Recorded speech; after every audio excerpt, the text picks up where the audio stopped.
Trotsky fue militante revolucionario desde los 17 años. Luego de tiempos de cárcel y deportación, regresó a su país para 1905, año de la primera revolución rusa, en la que las masas trabajadoras crearon los soviets, los consejos de obreros, soldados y campesinos. Con solo 26 años, fue elegido presidente del Soviet de Petrogrado y considerado el más destacado orador y dirigente de la revolución. Encarcelado y deportado a Siberia con toda la dirección del Soviet, fue tajante en su libro Balance y Perspectivas. El mundo está preparado para la revolución socialista, incluso en la atrasada Rusia.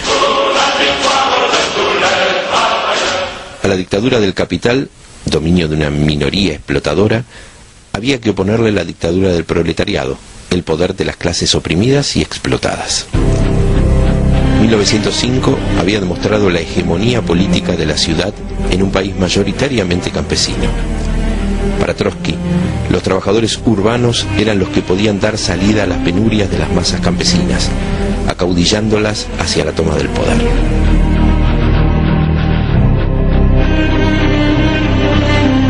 En 1917, la Revolución de Febrero encontró a Trotsky en el exilio. En mayo consiguió llegar a Rusia, asumiendo el control de la Organización Socialdemócrata Interdistrital e integrándose en el Soviet de Petrogrado. En el mes de julio, ingresó al partido bolchevique como miembro de su comité central, y en octubre asumió la jefatura del Comité Militar Revolucionario, puesto desde el cual aportó al triunfo de la Revolución de Octubre, y con Lenin se convirtieron en los dirigentes de la primera revolución obrera triunfante del mundo.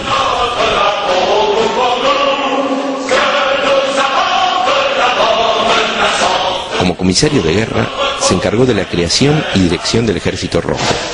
Su rol fue clave para la defensa de las grandes conquistas de la revolución, enfrentando a 14 ejércitos imperialistas en la guerra civil. Lenin dijo: muéstreme usted otro hombre capaz de organizar en el término de un año un ejército que es casi un modelo y de ganarse el respeto de los especialistas militares. Nosotros tenemos ese don, lo tenemos todo y haremos maravillas.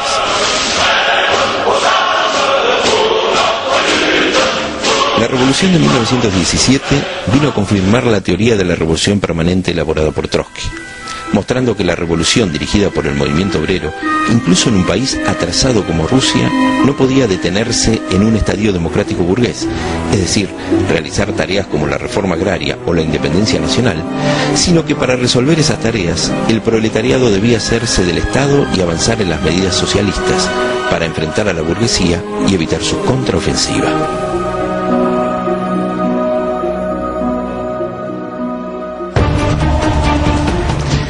En 1927, las lecciones de la Revolución China le permitieron a Trotsky generalizar esta teoría.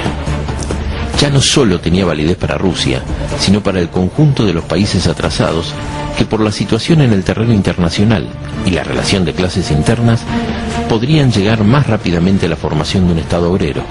Pero para alcanzar el socialismo, la clase obrera debía conquistar el poder en los países desarrollados en la perspectiva de la Revolución Mundial.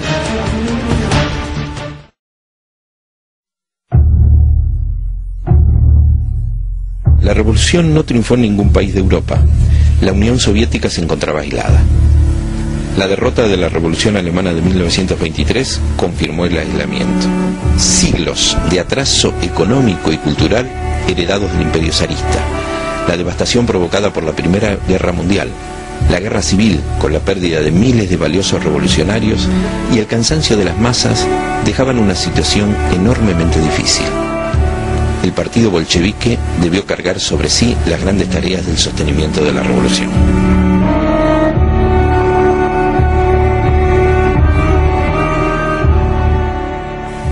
Ya en 1920, Lenin alertaba sobre las deformaciones burocráticas en el Estado y en el partido, lucha que prosiguió hasta su muerte.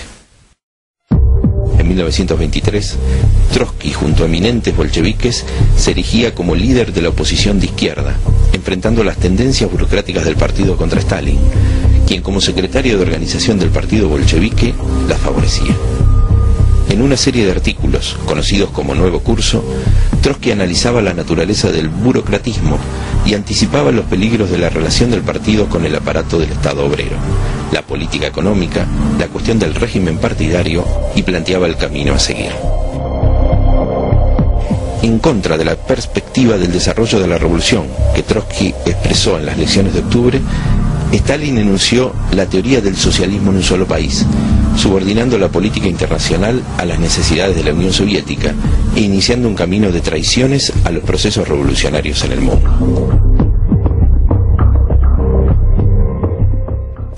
En 1925, Trotsky fue expulsado del gobierno, del Comité Ejecutivo de la Internacional Comunista y del Comité Central del Partido Comunista Ruso. En 1928 fue deportado a Alma-Ata, junto con cientos de oposicionistas. En 1929 fue expulsado de la URSS y deportado a la isla de Prinkipo, en Turquía. En 1929, Trotsky escribió Stalin, el gran organizador de derrotas, que incluye la crítica al proyecto de programa para el 6º Congreso de la Internacional Comunista, atacando el núcleo de la teoría del socialismo en un solo país, planteando las lecciones de la Revolución China y criticando la orientación política que definió ese Congreso, llamada del Tercer Período. Trotsky elaboró innumerables escritos sobre la Unión Soviética. En 1936 escribió su gran obra La Revolución Traicionada y definió su programa de revolución política para la Unión Soviética, que, conservando las bases materiales del Estado obrero y las conquistas de la revolución, debía derrotar a la burocracia enquistada en el poder. La burocracia soviética, para afianzarse, necesitaba eliminar todo pasado revolucionario, personificado en los viejos dirigentes de la revolución, y evitar que las ideas de la oposición de izquierda pudieran confluir con el descontento de las masas soviéticas. Junto con la persecución brutal, el encarcelamiento y el asesinato de los oposicionistas en la Unión Soviética y en todo el mundo, se desarrollaron los procesos de Moscú, en los que fueron enjuiciados hasta los más estrechos colaboradores de Lenin, obligados a confesar una supuesta conspiración dirigida por Trotsky contra la Unión Soviética. En 1937, Trotsky llegaba a México, el único país que le otorgó asilo. Allí organizó una comisión investigadora con notables de todo el mundo, la Comisión Dewey, que dictaminó la inocencia de Trotsky en todas las acusaciones de Stalin en su contra. Stalin's trial against me is built upon false confessions extorted by other inquisitorial methods in the interest of the ruling clique. There are no crimes in history more terrible in intention or execution than the Moscow trials of Zinoviev, Kamenev, or Petakov, Radek. His trials developed not from communism, not from socialism, but from Stalinism. That is from the irresponsible despotism of the bureaucracy over the people.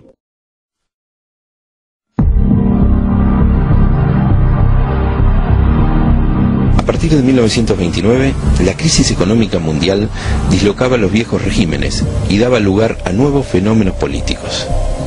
En Estados Unidos asumió Roosevelt en 1933 y ese mismo año en Alemania triunfaba Hitler. Trotsky realizó análisis magistrales sobre el fascismo, su origen y sus bases sociales, así como el peligro que significaba para la clase obrera y sus organizaciones, y definió políticas para evitar que los trabajadores cayeran bajo sus golpes. Combatió duramente la política de ultraizquierda del Partido Comunista Alemán, que se negó al Frente Único Obrero con la socialdemocracia que dirigía el grueso de los sindicatos por considerarla social fascista, llevando a la clase obrera alemana a su peor derrota y al triunfo de Hitler.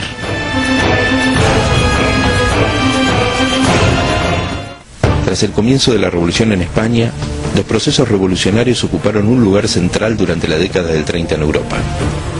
Trotsky elaboró y propuso a las secciones de la oposición de izquierda respuestas programáticas adecuadas a la realidad de cada país, tácticas políticas para intervenir ellos, vincularse a la clase obrera y construir partidos revolucionarios. En España y en Francia, los partidos comunistas, siguiendo la política diseñada por la Internacional Comunista, impulsaron alianzas junto con la socialdemocracia y partidos burgueses, los frentes populares. Trotsky combatió contra los frentes populares que desviaban los procesos revolucionarios, abriendo el camino a su derrota a manos del fascismo, con una política revolucionaria y de independencia de la clase obrera. En México, único país que le otorgó visa para vivir, Trotsky profundizó sus estudios sobre Latinoamérica. El análisis del cardenismo le permitió delinear algunas categorías claves para comprenderla, reparando en la particular relación que puede establecerse entre los países semicoloniales y el imperialismo.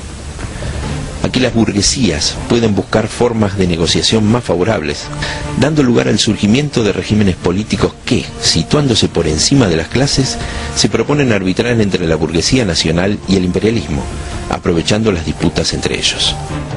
Son los bonapartismos sui generis. En el caso del cardenismo, el gobierno se apoyó para estas maniobras en el movimiento obrero, avanzando en medidas de tipo nacionalistas y en concesiones a las masas, al mismo tiempo que consolidaba los mecanismos de control sobre sus organizaciones, profundizando la estatización de los sindicatos.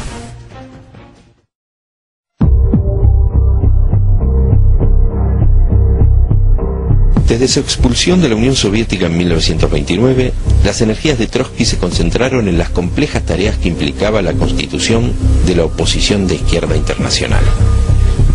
La ratificación de la política stalinista en Alemania, la ausencia de toda autocrítica de la responsabilidad en el ascenso del fascismo y el disciplinamiento de los partidos comunistas, decidió a Trotsky abandonar la política de reforma de la Tercera Internacional y comenzar el trabajo para la construcción de nuevos partidos y una nueva internacional revolucionaria.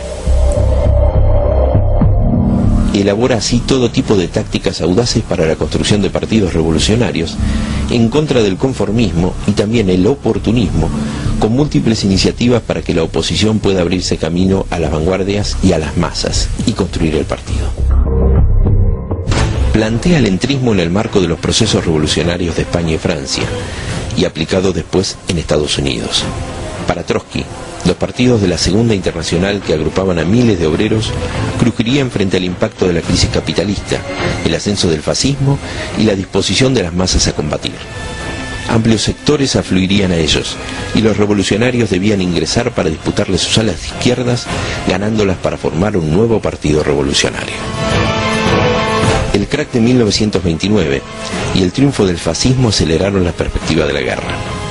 Desde 1933, sus análisis le habían permitido prever que, de no mediar el triunfo de la revolución, la contrarrevolución se abriría paso en su forma más brutal, una nueva guerra mundial.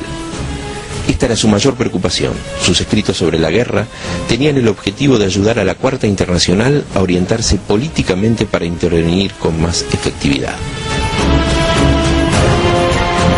La lucha contra la guerra en los países imperialistas y la transformación de la guerra en enfrentamiento contra la propia burguesía, la preparación del proletariado y los revolucionarios para utilizar la guerra en función de sus propios objetivos, el apoyo de las guerras de liberación nacional en los países coloniales y semicoloniales, fueron algunas de las políticas con las que Trotsky buscó armar a los revolucionarios de todo el mundo.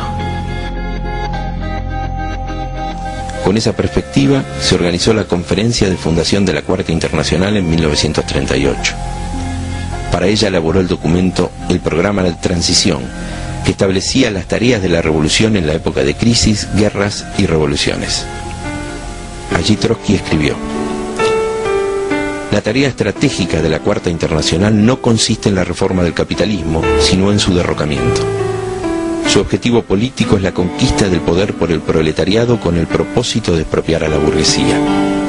Sin embargo, la realización de esta tarea estratégica es impensable sin el más atento examen de todas las cuestiones tácticas, incluso de las pequeñas y parciales. Todos los sectores del proletariado, todas sus capas, profesiones y grupos deben ser arrastrados al movimiento revolucionario. La época actual no se caracteriza por liberar al Partido Revolucionario del trabajo cotidiano, sino porque permite llevar adelante este trabajo indisociadamente de las tareas actuales de la revolución.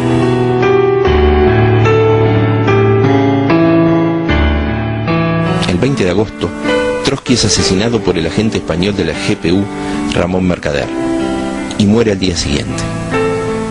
250.000 trabajadores y campesinos despedirán a Trotsky en las calles de México.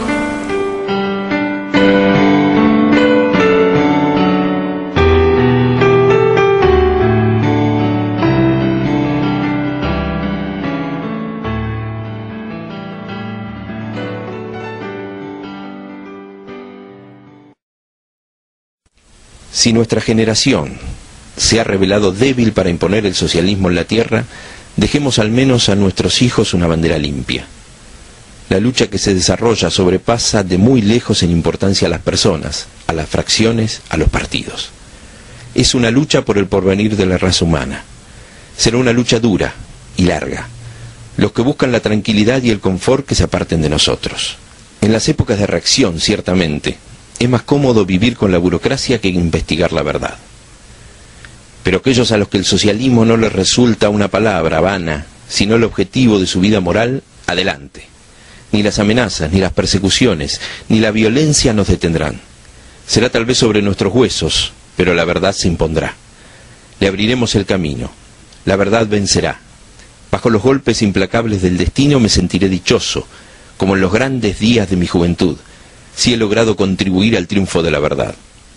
Pues la más grande felicidad del hombre no está en el usufructo del presente, sino en la preparación del porvenir.